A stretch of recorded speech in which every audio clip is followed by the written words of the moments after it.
বাংলায় কাজ দরকার, বাংলায় কর্মসংস্থান দরকার, বাংলায় প্রতি বছর এসএসসি টেট পরীক্ষা দরকার, সরকারি নিয়োগ দরকার, বেসরকারি জায়গায় নিয়োগ দরকার, নতুন শিল্পায়ন চাই, কর্মসংস্থানের ব্যবস্থা প্রয়োজন। যে কোনো মানুষের যারা ভোটার, যারা এইখানকার নাগরিক, এরকম কোনো ভোটারের নাম বাদ দেওয়া যাবে না। এই নিয়ে আমরা বিডিও অফিসে অভিযান করি, বিডিও অফিসে অবস্থান করি, পরবর্তী সময়ে পরপর দুদিন বিডিও অফিসে আমরা অবস্থান করি। আমরা বর্তমান সময়ে অনলাইনে ফর্ম পূরণ করার জন্য আমরা সহায়তা কেন্দ্র খুলেছি এবং আমরা আমাদের বামপন্থী 4 জন আইনজীবীকে নিয়োগ করেছি। আমরা খড়গ্রামের মানুষের জন্য এই নাম তোলানোর জন্য যা সহযোগিতা প্রয়োজন, আইনগত সহযোগিতা এবং নাম তোলানোর জন্য অনলাইনে সহযোগিতা, সমস্ত সহযোগিতা আমরা সিপিআইএম পার্টির পক্ষ থেকে খড়গ্রামে করছি। খড়গ্রামের যে উন্নয়ন, সেই উন্নয়ন বলতে গেলে বামফ্রন্ট সরকারের সময়কালে হয়েছে।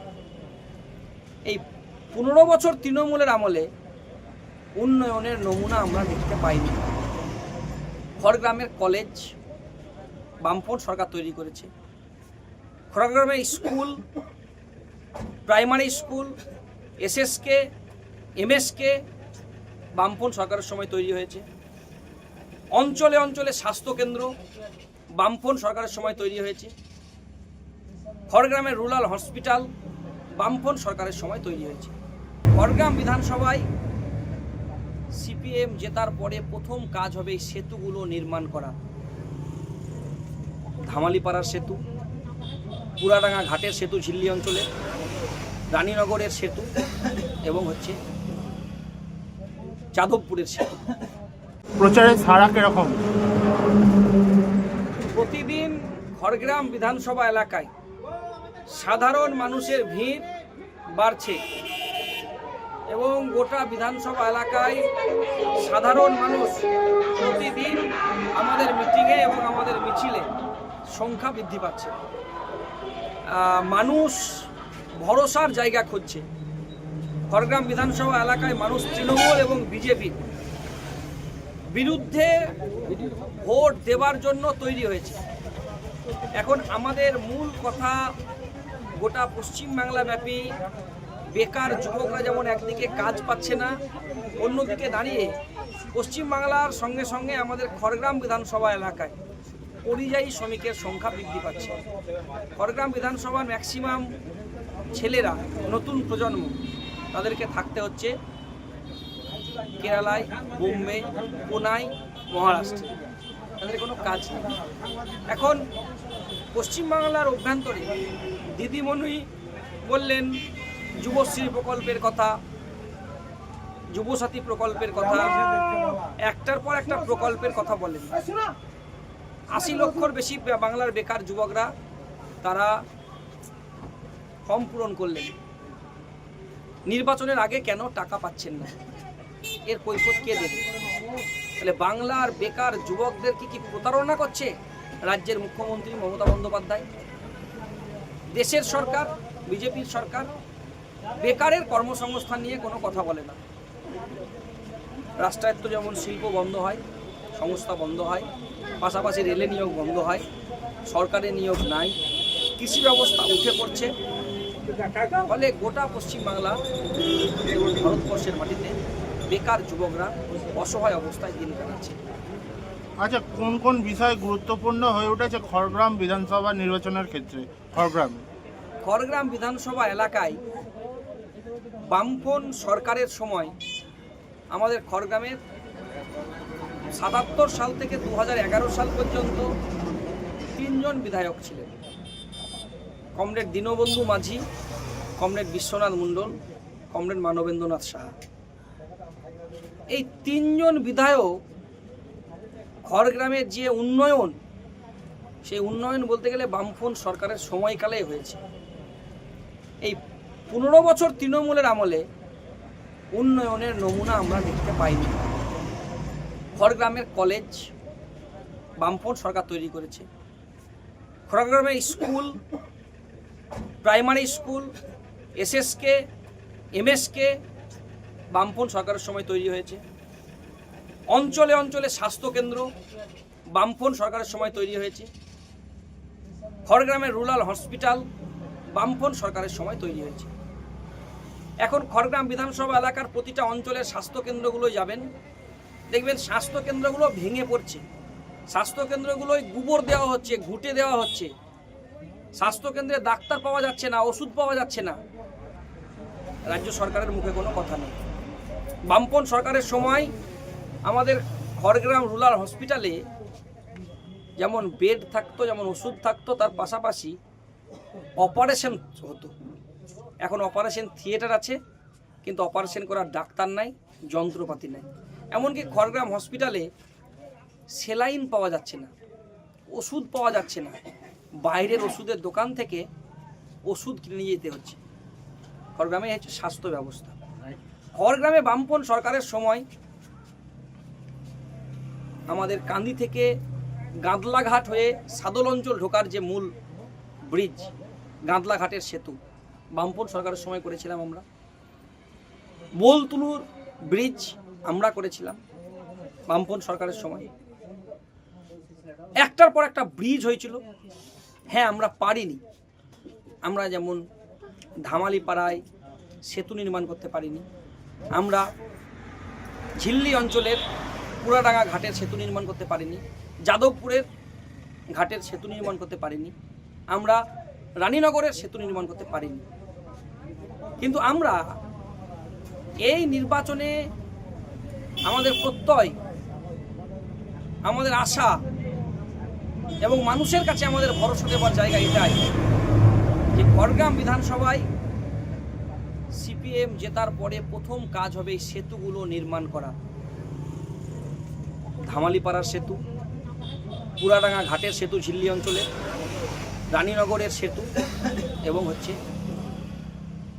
যাদবপুরের সেতু, এবং যে ভাঙা স্বাস্থ্যকেন্দ্রগুলো আছে সেগুলো সারার ব্যবস্থা করা। শিক্ষক নিয়োগ যেমন করব, পাশাপাশি ডাক্তারদের নিয়োগ করব। অন্যদিকে দাঁড়িয়ে খড়গ্রামের মানুষের জন্য কাজের ব্যবস্থা করব।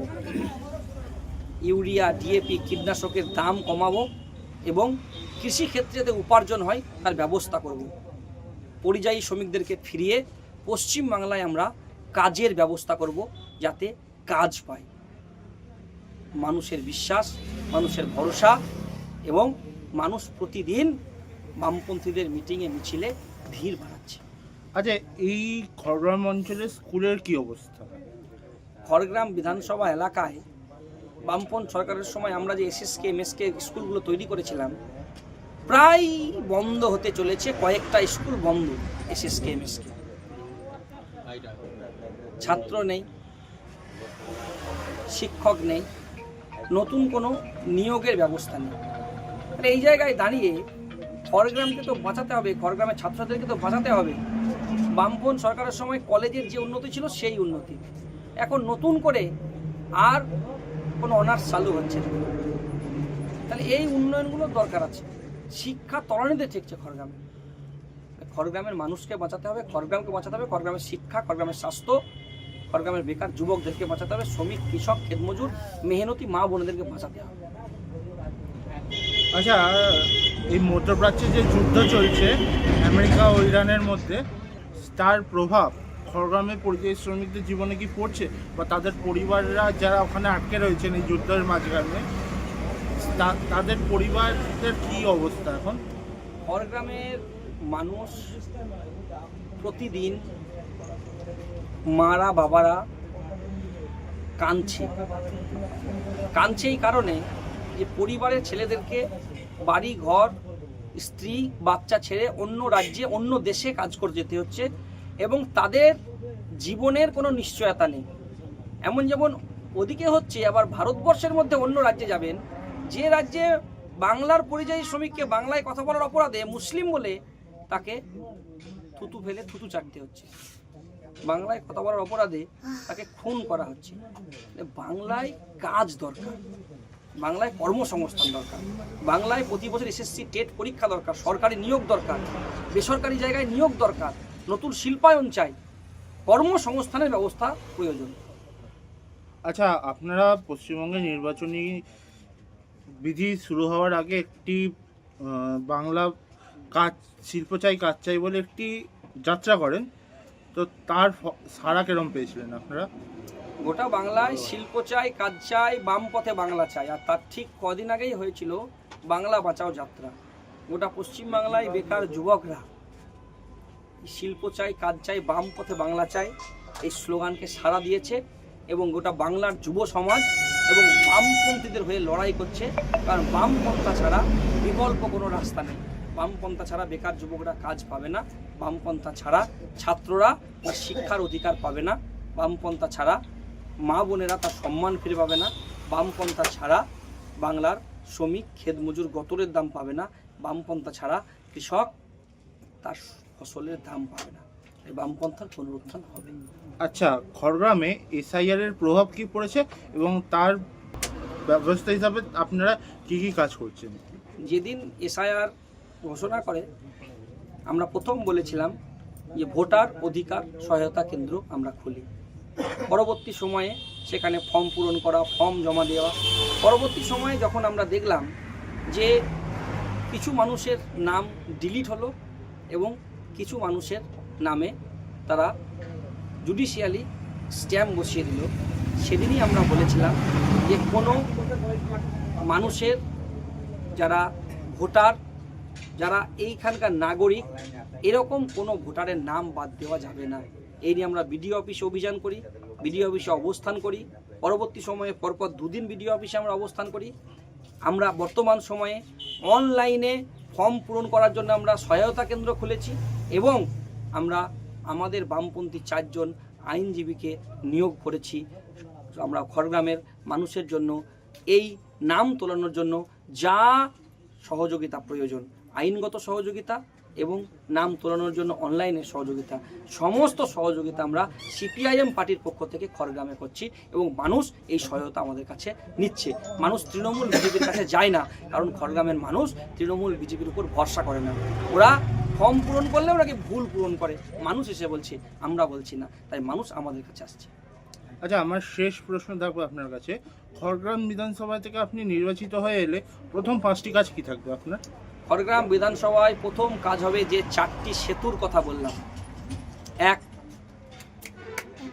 ঝিল্লি পুরাডাঙ্গার সেতু, 2 ধামালিপাড়ার সেতু, 3 রানীনগরের আমাদের পারুলিয়া অঞ্চলে যে রানীনগর আছে সেখানকার সেতু, কদমকান্দি অঞ্চলের সঙ্গে জয়পুর অঞ্চলের সঙ্গে যোগাযোগের মাধ্যম, আর আমাদের ঝিল্লি অঞ্চলের যাদবপুরের সেতু।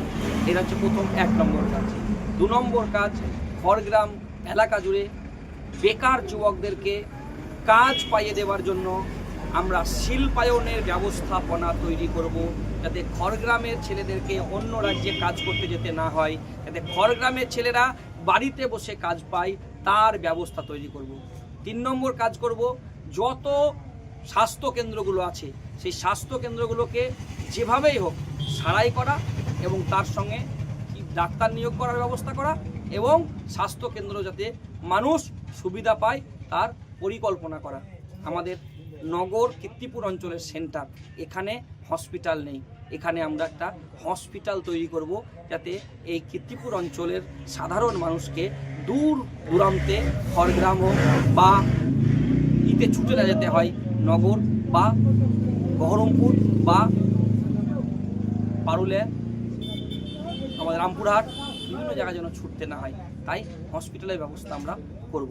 আমাদের 3 নম্বর কাজ হচ্ছে পশ্চিমবাংলার অভ্যন্তরে ছাত্রছাত্রীদের জন্য যে সমস্ত স্কুলগুলো বন্ধ হয়েছে, এমএসকে এসএসকে বন্ধ হয়েছে, সেই স্কুলগুলোতে যাতে ছাত্রছাত্রী নিয়োগ করা যায়, শিক্ষক নিয়োগ করা যায়, তার পরিকল্পনা করব। এবং আমাদের শেষ কথা, খড়গ্রামের মানুষের গণতন্ত্র ফেরানোর জন্য, খড়গ্রামের বাক স্বাধীনতাকে যেভাবে হারিয়ে দিচ্ছে, খড়গ্রামে যেভাবে কিছু কিছু মানুষের খড়গ্রামের কাজ করার জন্য অন্য জায়গা থেকে বর্ধমান থেকে লোক হায়ার করতে আনছে, এ হায়ার করতে হবে না। খড়গ্রামের এমএলএর কাজ এমএলএর খড়গ্রামের ছেলেরাই করবে, এগুলো আমরা করতে চাইছি বর্তমান সময়ে। এই ভিডিওটিকে লাইক করুন, আপনার গুরুত্বপূর্ণ মতামত কমেন্টের মাধ্যমে আমাদের জানান এবং আমাদের চ্যানেলের ভিডিও সবার আগে দেখার জন্য ইউটিউবে গণশক্তিকে সাবস্ক্রাইব করুন, ফেসবুকে ফলো করুন এবং শেয়ার করুন আপনার পরিচিতদের মধ্যে। আমাদের চ্যানেলে আপলোড হওয়া ভিডিও নোটিফিকেশন পেতে বেল আইকনটি ক্লিক করতে ভুলবেন না।